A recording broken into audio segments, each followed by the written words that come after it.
पिछले एपिसोड में हमने देखा कि शगुन और उसकी फैमिली हवेली पहुंच चुके थे, लेकिन बिजली का फ्यूज़ गिरने की वजह से उन्हें अंधेरे में ही रहना पड़ता है। वो रात शगुन के लिए बहुत ही डरावनी साबित होती है। ऊपर से तूफान के कारण हवेली की चीज़ों से अजीब तरह की आवाज़ें आती है और आदित्य भी डरकर चिल्लाने लगता है। जैसे तैसे करके वो रात कट जाती है और सुबह हो जाती है। कहानी में आगे क्या होगा ये जानने के लिए सुनते रहिए पुरानी हवेली। आदित्य और आदि बाहर गार्डन में क्रिकेट मैच खेल रहे होते हैं। आदि बॉलिंग करता है और आदित्य बैटिंग। आदि की एक बॉल पर आदित्य शॉट मारता है और बॉल झाड़ियों में चली जाती है। आदित्य और आदि बॉल लेने के लिए झाड़ियों की तरफ जाते हैं। झाड़ियों में पेड़ के सूखे पत्तों का अंबार होता है और बॉल उसी में कहीं पड़ी होती है। दोनों बच्चे बॉल ढूंढते हैं। अचानक आदित्य को ऐसे लगता है कि उसका पैर किसी ने पकड़ लिया हो। वो हिलने की कोशिश करता है लेकिन हिल नहीं पाता। फिर वो ज़ोर ज़ोर से शोर मचाने लगता है और अपने पापा रोहन को आवाज़ देने लगता है। रोहन घर से आदित्य की आवाज़ सुनकर भागते हुए बाहर गार्डन की ओर आता है तो देखता है कि आदि रो रहा है और आदित्य झाड़ियों में खड़ा चिल्ला रहा है। रोहन बच्चों के पास जाता है। आदित्य को पूछता है कि क्या हुआ।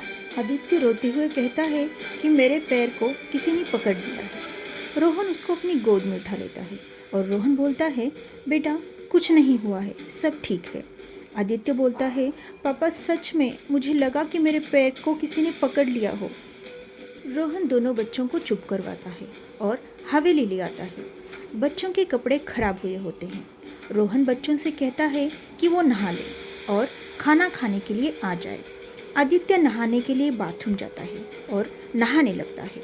शॉवर में गर्म पानी आते आते अचानक खून आने लगता है और आदित्य के सर पर और बदन पर साबुन लगा होता है और पानी की जगह खून आने लगता है। आदित्य जब देखता है कि उसके पूरे बदन पर खून लगा है तो वो ज़ोर से चिल्लाता है और अपने पापा को आवाज़ देता है और डर के मारे बेहोश हो जाता है। रोहन बाथरूम में आता है और देखता है कि शॉवर ऑन है और पानी बह रहा है और आदित्य बेहोश है। रोहन आदित्य को बाथरूम से बाहर ले आता है। रोहन आदित्य को उठाने की कोशिश करता है लेकिन आदित्य बेहोश होता है और बेहोशी में खून खून बोलता रहता है। कुछ देर होती है तो रोहन डॉक्टर को कॉल करता है। डॉक्टर हवेली आता है, आदित्य को चेक करता है और मेडिसिन दे देता है।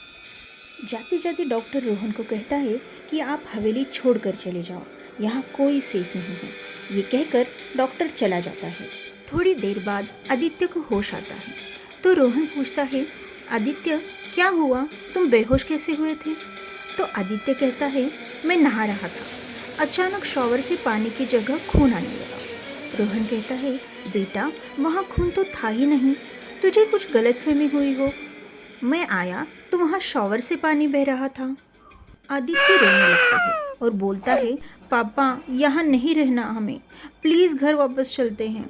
शगुन आदित्य की बात सुनकर और सहम जाती है और रोहन से कहती है कि तुम बात क्यों नहीं मान लेते। यहाँ जब से आए हैं तब से कुछ ना कुछ हादसे रोज़ हो रहे हैं हमारे साथ। रोहन शगुन से कहता है कि तुम भी बच्चों की बातों में आ गई। ये कहते हुए रोहन वहाँ से चला जाता है। शगुन आदित्य के पास रुक जाती है। थोड़ी देर बाद आदित्य सो जाता है तो शगुन वहाँ से कमरे में आ जाती है। पूरा दिन ऐसे ही कश्मकश में गुजर जाता है। बच्चे दोनों अपने कमरे में सो रहे होते हैं। कुछ देर बाद रोहन भी थकान के बाद सो जाता है लेकिन शगुन को नींद नहीं आती।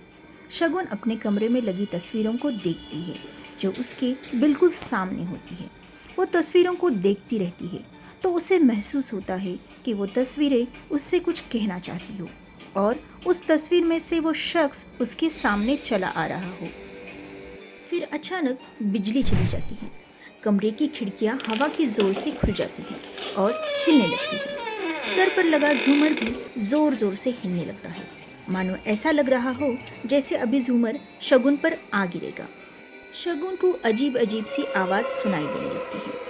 शगुन देखती है कि तस्वीर वाला शख्स उसकी तरफ बढ़ रहा होता है और उसके हाथ उसके गले की तरफ बढ़ रहे होते हैं, जैसे कि वो उसका गला दबा रहा होता है। चारों तरफ जोरों से हवा चल रही होती है और वो तस्वीर वाला शख्स शगुन का गला पकड़ लेता है।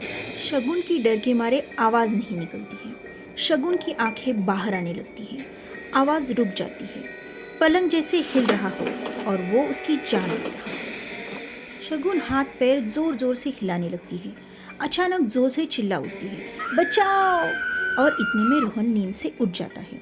रोहन देखता है शगुन घबराई सी, डरी सी बचाओ बचाओ चिल्लाती है और कहती है, मुझे मत मारो। क्या वो तस्वीर वाला शख्स शगुन को मार देगा? क्या होगा शगुन के साथ? जानने के लिए सुनते रहिए पुरानी हवेली।